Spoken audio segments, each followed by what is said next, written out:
আইনশৃঙ্খলা পরিস্থিতির অবনতি করে নির্বাচন পেছানোর ষড়যন্ত্র চলছে বলে অভিযোগ করেছেন বিএনপি নেতারা।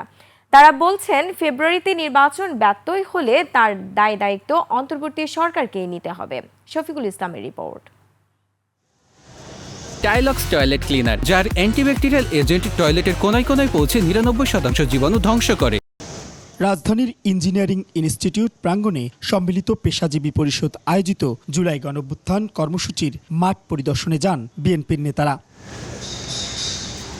এ সময় বিএনপির স্থায়ী কমিটির সদস্য অধ্যাপক ডাক্তার AZM জাহিদ হোসেন বলেন, কে কাকে লাল, সাদা বা সবুজ কার্ড দেখাবে এটি নিয়ে আলোচনা করার প্রয়োজন নেই, জনগণই সিদ্ধান্ত নেবে।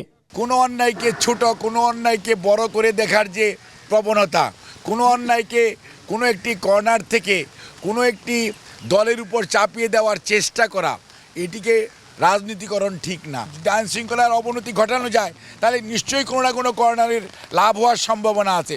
অপরদিকে জাতীয় প্রেস ক্লাবে ঢাকাস্থ সেনবাগ ফোরাম আয়োজিত এক আলোচনা সভায় বিএনপির চেয়ারপারসনের উপদেষ্টা জয়নুল আবদিন ফারুক বলেন, নব্য ষড়যন্ত্রকারীরা আওয়ামী লীগকে পুনর্বাসনের চেষ্টা করছে।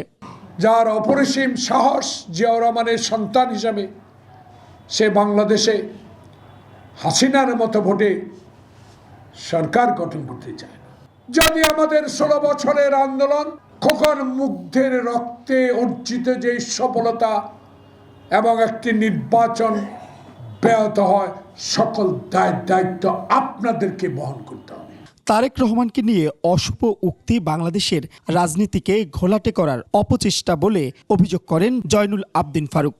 আজকে ঐক্যকে ফাটল ধরাচ্ছে একটি গোষ্ঠী। শফিকুল ইসলাম, 21 টেলিভিশন, ঢাকা।